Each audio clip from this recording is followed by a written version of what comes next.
Next is the solvation and complexation tendencies. All the simple salts dissolved in water producing ions, and therefore the solution conduct electricity. Now lithium positive ion is small, and it might be expected that solution of lithium salts would conduct electricity more than the solution of same concentration salts of sodium positive, potassium, rubidium, cesium ion salt. This is because a small ion should migrate more easily than larger ion, therefore the conduct more than larger ion. However, the ionic mobility measurement in aqueous solution show the results opposite to the order. So if we see the so basically in a solution electricity is conducted by charged particles. If charged particles or current carrying particles are present, they will conduct the electricity. Now if we will see the group 1 elements from lithium to sodium, potassium, rubidium and cesium, we can see that lithium is the smallest, and charged particle means the movement of charged particle is also influences the conductivity of the solution. So we can see that lithium positive is the smallest in size, and it is fastest to move, so it will conduct the electricity. But ionic mobility measurements in aqueous solution show the opposite order, that is ionic mobility studies. Cesium positive has largest ionic mobility in the aqueous solution. Rubidium positive will have smaller than it, further potassium K positive, sodium Na positive, and then lithium positive. So this is because the small ion should, so this is the smallest ion, so its ionic mobility is smallest, whereas we expect that the lithium positive should be fastest in moving in a aqueous solution, but there is opposite to it. Cesium positive was found to be most mobile, whereas lithium positive is found to be least mobile. So why this happens?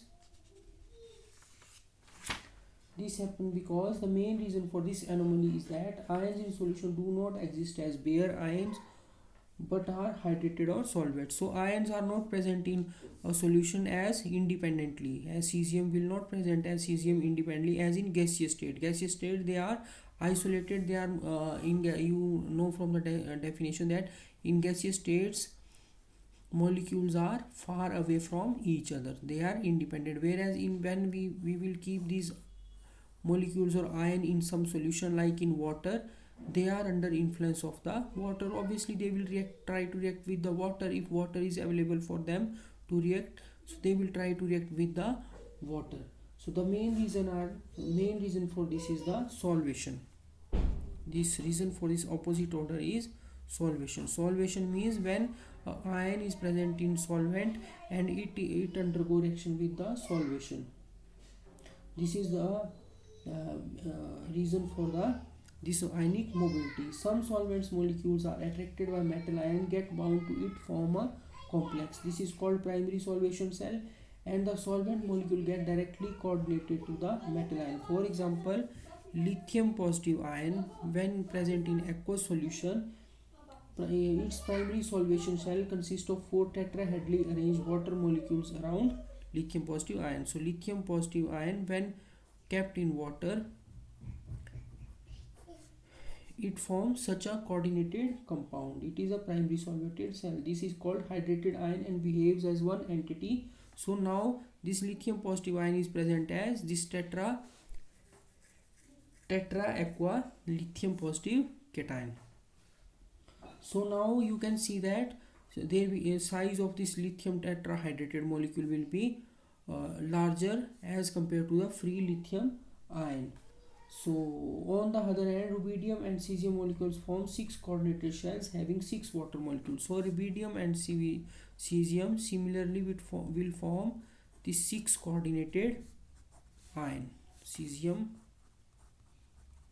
will form 6 coordinated ion.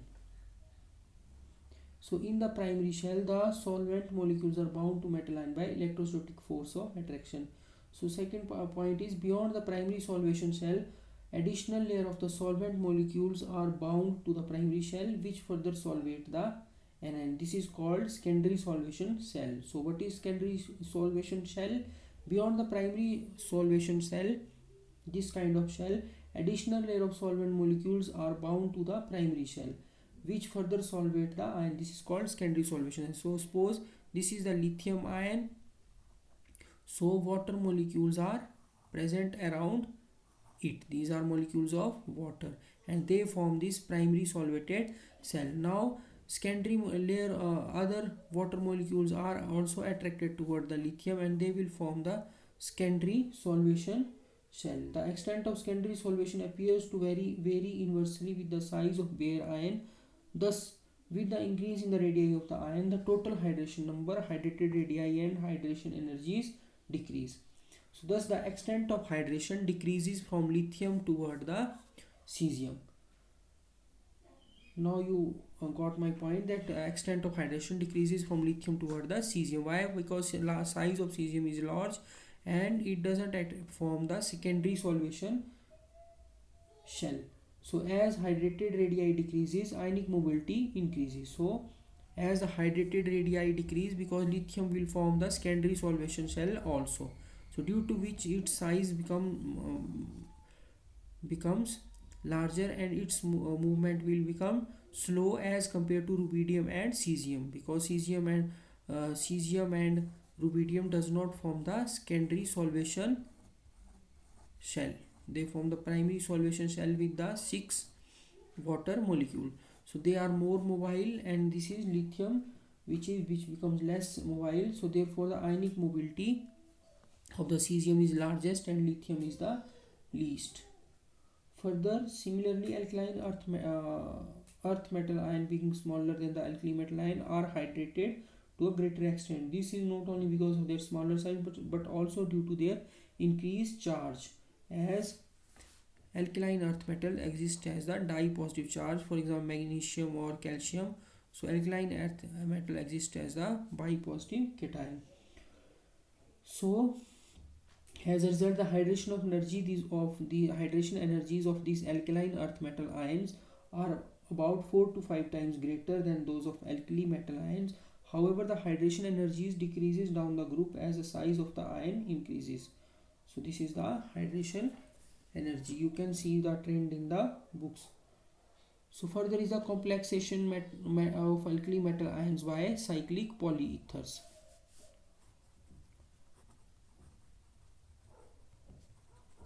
Complexation of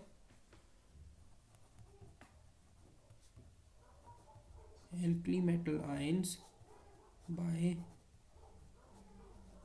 polyethers.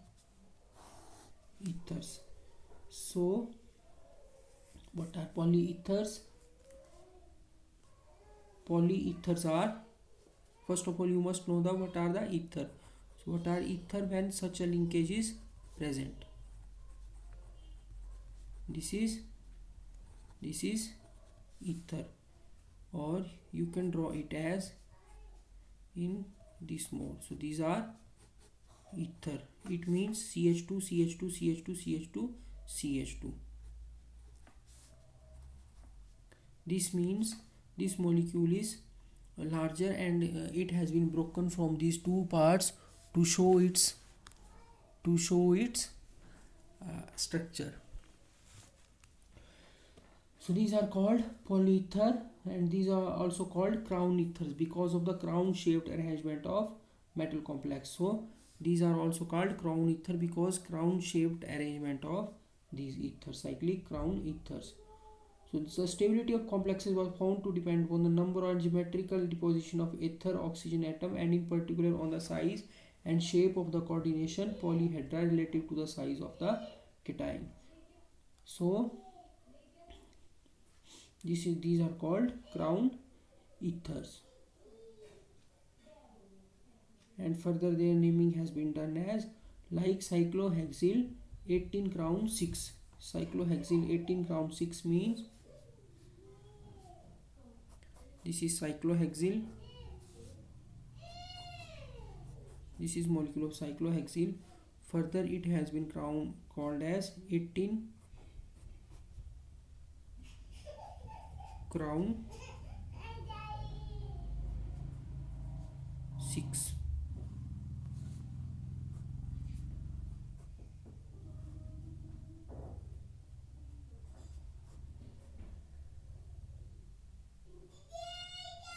This is called cyclohexyl 18 crown 6. So in this case, cyclohexyl 18 crown 6. So in this case, the numerical prefix indicates the number of atoms in the heterocycle, and the suffix numerical indicates the number of oxygen atoms. That is, this 6 indicates the number of oxygen atom, 1 2 3 4 5 6, and 18 indicates the number of atoms in the heterocycle and the,